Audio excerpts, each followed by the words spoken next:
ভাই কান্না করলেন কেন আজকে?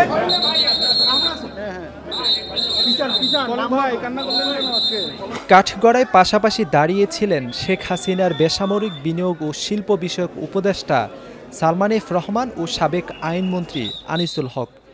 তখন সকাল 10টা 25 মিনিট। বিমর্ষ অবস্থায় তারা দুজন কথা বলছিলেন। এর ঠিক 7 মিনিট পর হাজতখানায় আনা হয় সাবেক শিক্ষামন্ত্রী দীপুমণিকে। কাঠগড়ায় তোলার পর দীপুমণি কথা বলেন জুনায়েদ আহমেদ পলকের সঙ্গে। পরে আনিসুল হক, সালমান এফ রহমান ও দীপুমণি নিজেদের মধ্যে কথা বলতে থাকেন। সকাল 10টা 35 মিনিটে বিচারক এজলাসে আসেন। এরপর সালমান এফ রহমান, আনিসুল হক ও দীপুমণিদের গ্রেফতার দেখানোর আবেদন করে পুলিশ।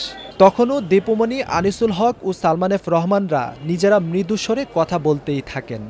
এক পর্যায়ে একজন পুলিশ কর্মকর্তা সালমান এফ রহমানের নাম ধরে ডাকেন।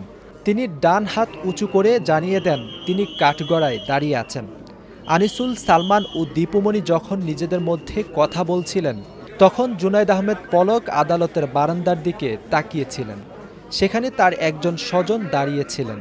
ইশারায় তিনি কথা বলতে থাকেন আর ডান হাত দিয়ে চোখের পানি মুছতে থাকেন। এরপর পলক মাথা নিচু করে মুখ ভার করে কাঠগড়ায় দাঁড়িয়ে থাকেন।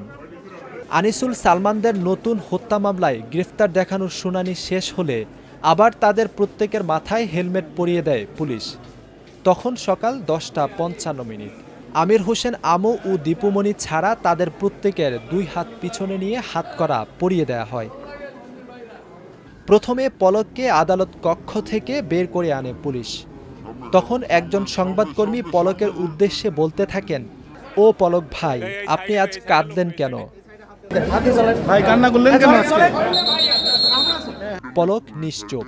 পলককে যখন 5 তলা থেকে 4 তলায় নিয়ে যাওয়া হচ্ছিল তখন উৎসুক এক জনতা পলকের উদ্দেশ্যে বলতে থাকেন, ও পলক ভাই, স্যাটেলাইটে পানি ঢুকেছে। পলকের পিছনে ছিলেন সালমান এফ রহমান। তাকে দেখা মাত্র এক উৎসুক ব্যক্তি ক্ষেপে যান।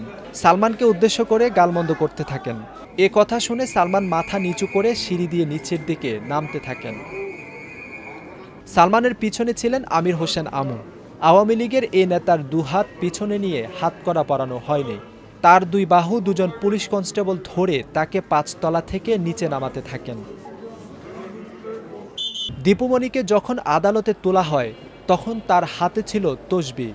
দীপুমণির আইনজীবী ফয়সাল গাজী জানিয়েছেন, কাশিমপুর মহিলা কারাগারে দীপুমণির সময় কাটছে পত্রিকা ও ধর্মীয় গ্রন্থ পড়ে। এর আগে 9 জুলাই সকাল 8টার পর ঢাকা জেলার কেরানীগঞ্জে অবস্থিত কেন্দ্রীয় কারাগার ও কাশিমপুর কারাগার থেকে আনিসুল, সালমান, দীপুমণি, আমু ও পলকদের আদালতে আনা হয়।